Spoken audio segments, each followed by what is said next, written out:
What's up, guys? I'm BTC. Welcome back to the Respawn, a weekly series where I answer your questions. Today's video is sponsored by Audible. You can get a free audiobook to keep forever. Yes, you get to keep it forever. It's totally free. Even if you decide to cancel the service with Audible, you still get to keep the book. But if you do decide to stay with Audible, they've got a massive selection of books, some really good stuff. I listen to audiobooks every single day. There's an awesome no-hassle return policy. You can return any book at any time for any reason. It's great. If you haven't tried it, you really should. Link down below. First question of the day, now with Echo and more added later, will it be possible to have a team of all flying characters? Well, we got 3 right now. 2 DPS, Echo, Pharah, and then 1 support, Mercy. They can pretty much stay in the air indefinitely. There are some other characters like D.Va who can stay in the air for a little while, but not permanently.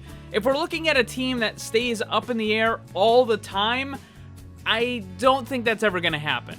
And even if it did, I don't think it would really be all that good of an idea because it would make contesting stuff really, really difficult. Right? Like, you wouldn't be able to contest the point if nobody is able to stand on it, right? If everybody's up in the air, then it's just a free capture. You know, one person would have to drop down and they would probably just get annihilated. But worse than that, it would probably make it to the point where both teams would have to run the flying comp all the time because you would have to have the high ground or the upper advantage almost all the time. And then I also get this question quite a lot, so this is kind of a little bit of a double question here. You know, would it be possible for a flying tank? And I've answered this in the past. I don't really know if it would work all that well because you need to be able to protect your teammates, and how can you do it if everybody's just kind of moving around up in the air? Or if you're up in the air and the rest of your team is on the ground, it's not really going to work. I think Sigma could actually work as sort of a flying tank because of the way his barrier is, where when you throw it out, it doesn't fall to the ground like Orisa, it just kind of stays and hovers in the air. You could kind of do that, so if Sigma had a permanent flying ability, then he could kind of work like that, but, I mean, you wouldn't really be protecting your team, again, because everybody's going to be flying all over, everybody's going to be spaced out quite a bit. And the barrier just isn't going to be all that effective. It would protect yourself, but not really your team. So would they ever have all team flying characters? I don't think so. I think it's possible we might get a couple more, but I don't think having an entire team of flying characters would really be a good idea for the game. Next up, do you think Overwatch's 2 campaign will have a single-player option with the other characters being AIs?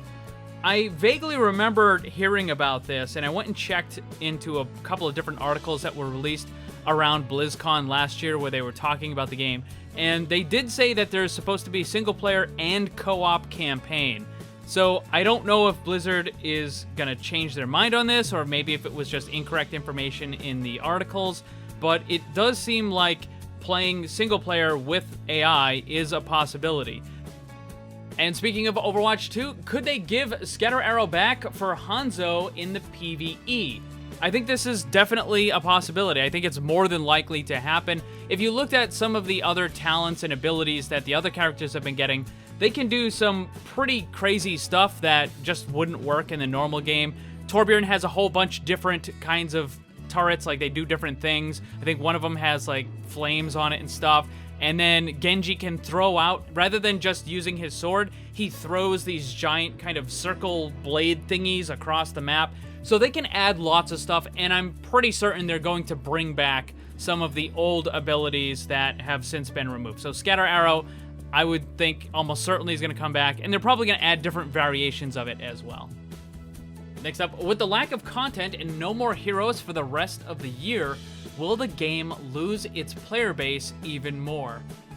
Yes. I'm not going to sugarcoat it. Absolutely. Like that, no question. The number of players in Overwatch is going to decline over the course of the year.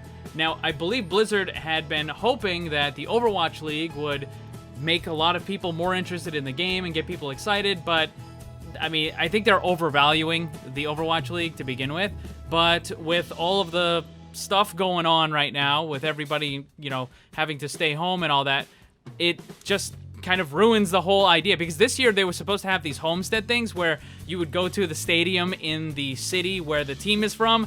Obviously, you can't do that now, so everything has to be online, and just, I mean, even though people are home, to watch the games, it just doesn't seem like there's enough excitement.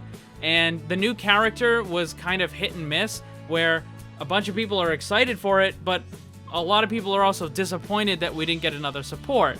So, I don't know. I'm not really sure what Blizzard is going to do for the rest of the year, but are they going to lose some of the player base? Absolutely. Absolutely. Until Overwatch 2's beta comes out, like, there's definitely going to be a decline in the game. And I don't think there's really anything that's going to change that until that point. Next up, why doesn't Echo have any shields? She looks like the shieldiest hero, shieldier than Zenyatta. We're talking about shield health, not barriers in this case, and I'm pretty certain I know the reason why. If you could have a DPS up in the air that would automatically regenerate health, that would probably be way too strong. Because you would hit Echo a couple times, and then maybe you can't hit her for whatever reason. Maybe you have to take cover, maybe you just miss or something. And then the shields would kick in, and she would heal up to full. And then you would have to do it again. It would be way too strong. Now, with Mercy, she does regenerate health, but she can't stay up in the air by herself, right? She needs to kind of fly along with the Pharah or the Echo. And usually when you're going against a Pharah Mercy combo, or a Mercy Echo combo, which we're probably going to see, you kind of have to have two people working on it at the same time anyways. Like, you can't just have one McCree trying to deal with it. You generally want to have a 2v2 as opposed to just a 1v2. But in any case, having Echo just up in the air by herself, being able to regenerate health, would probably be way too strong, which is likely why they didn't give her shields. Next up, why is it that you remove your live streams when you're done playing? Quite simply, it's just because YouTube's system is not very good with it. The way that YouTube works, for the most part, is watch minutes. So if you have a live stream that is an hour, 2 hours, 3 hours long, or something like that, and people are only watching small sections of it, then that gives your channel very bad kind of stats, and it means that it's less likely to be recommended, and it even messes up with people's subscriber feeds, right? Like, it's a bad system. And keeping long live streams that are converted to videos is really bad for your channel. Like, really, really bad for your channel. This is why you see a lot of channels, and a bunch of them that I follow, they make a separate channel specifically to just save their live streams. And then they delete them off their main channel, and they upload them on a secondary channel in order to keep those live streams. So that way it doesn't affect all the stats on the main channel. And I could do that, but I just don't have the time.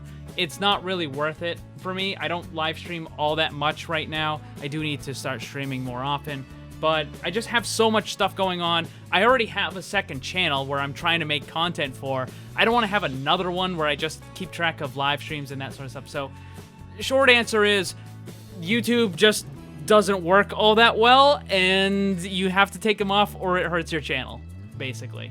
Next up, do you think any of the AI movesets from the archives events could be used on future characters? Yes, absolutely. Maga is based on one of the heavies, so we're probably going to get at least the weapons from it. Maybe not the charge, but probably at least the weapons, and he'll get some extra stuff on top of that. The sniper is essentially Widow. We already have that in the game. As far as the assassin with the whole pin thing where they can lock people to the ground, I'm not sure if Blizzard would want to add that because they're trying to move away from crowd control. However, the pin is kind of interesting because you're not just stunning the enemy, you're stunning yourself at the same time.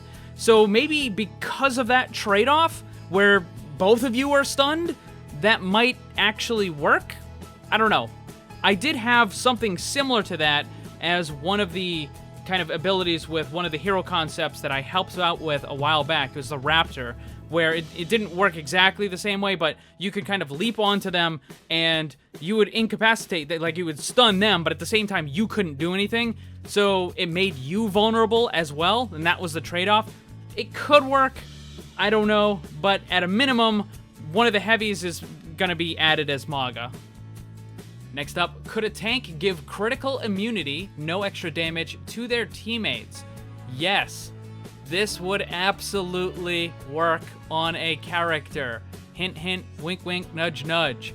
However, it can't be the only thing. You would have to have other stuff on the ability as well, because just the critical immunity is not good enough. It would be a waste.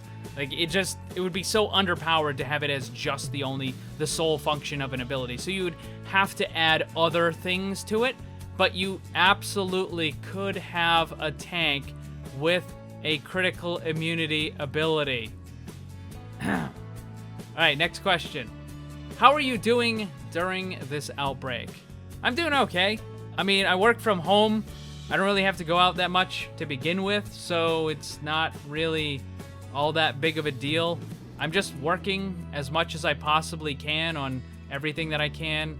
Obviously this channel, plus the second channel, plus the books and stuff that I'm trying to write.